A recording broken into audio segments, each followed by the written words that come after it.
मैं प्रभु का धन्यवाद करता हूँ कि प्रभु ने मुझे आज पहली बार यहाँ पर आपके बीच में वचन शेयर करने का मौका दिया। मैं प्रभु का धन्यवाद करता हूँ और मैं प्रभु के दास का भी धन्यवाद करता हूँ कि प्रभु के दास ने मुझे यहाँ पे अच्छी अपॉर्चुनिटी दी। आमीन। तो आज मैं आपके बीच में प्रभु यीशु मसीह की वाणी को बताने जा रहा हूँ जो प्रभु यीशु मसीह ने क्रूस पर कहा था, वर्ड फॉर सैल्वेशन। ये प्रभु यीशु मसीह की दूसरी वाणी है जो प्रभु यीशु मसीह ने क्रूस पर कहा था। इससे पहले भी आपने सुना होगा पहली बात को, क्रूस क्या है, और आपने दूसरी वाणी को भी सुना होगा कि लहू क्या है प्रभु यीशु मसीह का, और आपने तीसरी बात को भी सुना था कि मध्य से प्रार्थना कैसे करनी है। और अब हम यीशु मसीह की उस वाणी की ओर चलते हैं जो प्रभु यीशु मसीह ने कहा था। आमीन। उस वचन को पढ़ेंगे हम, लूका रचित सुसमाचार उसका 23 का 43 पढ़ेंगे हम। उसने उससे कहा, मैं तुझसे सच कहता हूँ कि आज ही तू मेरे साथ स्वर्गलोक में होगा। आमीन, हालेलुया। इस वचन में लिखा है, मैं तुझसे सच कहता हूँ कि तू आज ही मेरे साथ स्वर्गलोक में होगा। ये प्रभु यीशु मसीह किससे कह रहे हैं? आमीन। जैसा कि आप जानते हैं कि प्रभु यीशु मसीह के लेफ्ट और राइट साइड दो डाकू थे, उनको लटकाया गया था। प्रभु यीशु मसीह एक से कह रहे हैं कि तू आज ही मेरे साथ स्वर्गलोक में होगा। आमीन। इसकी पूरी क्लैरिफिकेशन के लिए हम नीचे से पढ़ेंगे 39 से 43 तक। जो कुकर्मी वहाँ लटकाए गए थे उनमें से एक ने उसकी निंदा करके कहा, क्या तू मसीह नहीं? तू फिर अपने आप को और हमें बचा। इस पर दूसरे ने उससे डांटकर कहा, क्या तू परमेश्वर से भी नहीं डरता? तू भी तो वही दंड पा रहा है और हम तो न्याय अनुसार दंड पा रहे हैं, क्योंकि हम अपने कामों का ठीक फल पा रहे हैं। पर इसने कोई अनुचित काम नहीं किया। तब उसने कहा, हे यीशु, जब तू अपने राज्य में आए तो मेरी सुधि लेना। उसने उससे कहा, मैं तुझसे सच कहता हूँ कि आज ही तू मेरे साथ स्वर्गलोक में होगा। आमीन, हालेलुया। इस वचन में देखिए साफ लिखा गया है कि जब प्रभु यीशु मसीह को क्रूस पे चढ़ाया गया था तो प्रभु यीशु मसीह के साथ दो डाकू भी थे। आमीन, दो डाकू थे, जिसने एक जो डाकू था उसने प्रभु यीशु मसीह का स्वीकार किया था और एक ने प्रभु यीशु मसीह का इनकार किया था। आइए हम उस डाकू को देखते हैं जिसने प्रभु यीशु मसीह का इनकार किया था। इसमें लिखा है वचन में, जो कुकर्मी वहाँ लटकाए गए थे उनमें से एक ने उसकी निंदा करके कहा, क्या तू मसीह नहीं तो फिर अपने आप को और हमें बचा। आमीन। जो वो डाकू था वो प्रभु यीशु मसीह की इंसल्ट करते, प्रभु यीशु मसीह की बेइज्जती करते हुए कहता है, अगर तू सच में मसीह का पुत्र है, अगर तू सच में परमेश्वर का पुत्र है तो हमें और अपने आप को बचा। आमीन। इस तरह प्रभु यीशु मसीह की इंसल्ट करते हुए कहता है। हम एक और वचन पढ़ेंगे, मत्ती रचित सुसमाचार उसका 10वां अध्याय उसका 32 और 33 वचन।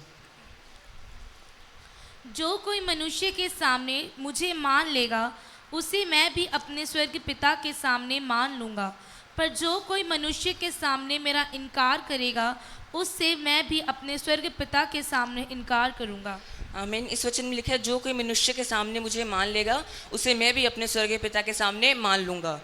पर वो जो डाकू था उसने प्रभु यीशु मसीह का इनकार किया, उसने प्रभु यीशु मसीह का इनकार किया, प्रभु यीशु मसीह की निंदा किया और प्रभु यीशु मसीह को कहा, अगर तू सच में मसीह का पुत्र है तो हमें और अपने आप को बचा। पर जो दूसरा डाकू था उसने ऐसा नहीं किया। उसने क्या किया? उसने उसको भी डांटा और कहा, क्या तू परमेश्वर से भी नहीं डरता? तू भी तो वही दंड पा रहा है। उसने उस डाकू से कहा, तू भी तो वही दंड पा रहा है और हम तो न्याय अनुसार दंड पा रहे हैं, पर इसने कोई अनुचित काम नहीं किया। वो जो डाकू था उसने ऐसा कहा कि इसने तो कोई ऐसा काम ही नहीं किया, ना चोरी की, ना पाप किया, ना कोई गलती की, तब भी इसको क्या मिल रहा है? दंड मिल रहा है। हम जो अपने कामों का ठीक फल पा रहे हैं। फिर प्रभु यीशु मसीह से उसने ऐसा कहा। हम एक और वचन पढ़ेंगे, पहले यूहन्ना उसकी 1:9।